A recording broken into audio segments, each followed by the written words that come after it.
Hey guys, it's Kim! Long time no see. I haven't updated in a really long time and I'm so sorry about that. I was at the end of my semester in university and it was just hectic. I had assignments coming out of my ass and all these other things, and it was Christmas time and I was coming back to Australia for Christmas to spend it with my family, which you can see, familiar setting, right? So much more beautiful than my ugly dorm room.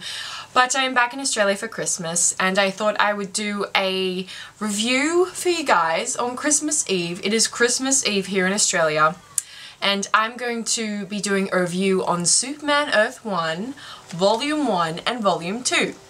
Because I've read a few books since my last update, so I thought today would be the perfect day to release a video.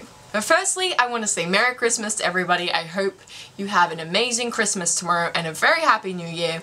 I was hoping to do my 2014 favorites of the year, like comics and TV shows. Really, it is Christmas Eve. Do you have to mow your lawn right now? So for this review, I wanted to be festive and wear a Santa hat, but honestly, I can't be bothered to go find one. So let's use our imaginations today and pretend I'm wearing one. So we'll just move into the review, and I'm sorry if you can hear that outside. Mr. Texas Chainsaw Massacre Garden Dude has moved on from a mower to a leaf blower, and he'll probably start using a lightsaber to cut his hedge. So we're gonna get a lot of weird noises in the background, and I'm sorry about that. Silence! He heard me. So, Superman Earth 1. I actually didn't like this series too much, and I'm going to explain a little bit why. And Texas Chainsaw is back. But we'll press on. I didn't particularly like this book because it reminded me a lot of the recent revamp of the Superman franchise in the cinematic world, Man of Steel, directed by Zack Snyder. Was it earlier this year? I feel like it was a long time ago. Maybe it was last year.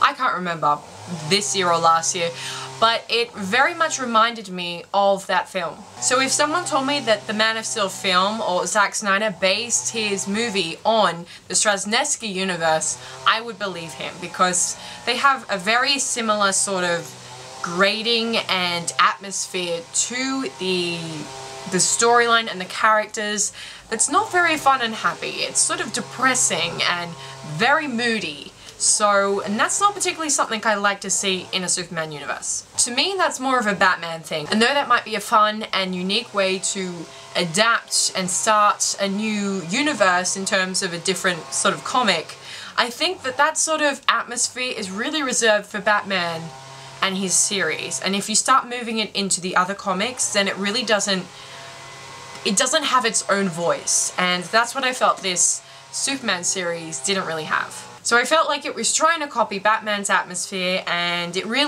Superman is so good because his whole storyline is about fun, happy, morals, and that was a really basic description of what Superman's all about. But he's always been the superhero that you turn to when you want hope and just a bright, fun atmosphere. Batman is more of a darker, deeper, intense storyline. So moving that into Superman, I really don't like it when they try to do that. And unfortunately, Volume 2 doesn't even get much better. The villains in this are very underplayed and kind of boring. And I feel like Superman, Clark Kent's character in this, I didn't recognize him at all. And that was a very strange thing for me to not. Because most of Superman adaptations, you'd be like, okay, this is Superman, I can see aspects of his personality in there. But in this series, I didn't see anything relatable about Superman in this comic, except the fact that he was wearing a Superman costume and his name is Clark Kent. Nothing else I could see was really identifiable as him, which in the recent Man of Steel film, I think that was one of the downplays that they did in that, in terms of the personality, but I wasn't really convinced in that film that this was Superman, and I had the same feeling with this book. But then again, if you don't really like Superman and the old sort of comics where it's very upfront, fun and happy and upbeat, maybe this series is for you, because if you're more of a Batman fan, I feel like you'll probably like this, as well as the Man of Steel film. Unfortunately, after every volume, I felt unfulfilled. There was sort of a lot of brooding at the beginning, and he's brooding about his past and his heritage and his family and how they're all dead, blah blah blah blah blah, and then there's a villain and he's like, okay, he jumps in, he, you know, confronts them and defeats them, and then it's the end. I feel like nothing was really taught or learnt from these books, and that's a big, I think, a big aspect of the Superman story, is that at the end of a story, the audience learns something about morals or something about Superman. This, it was just like, oh, I have powers. I should probably stop this guy because everyone's gonna, you know, get killed.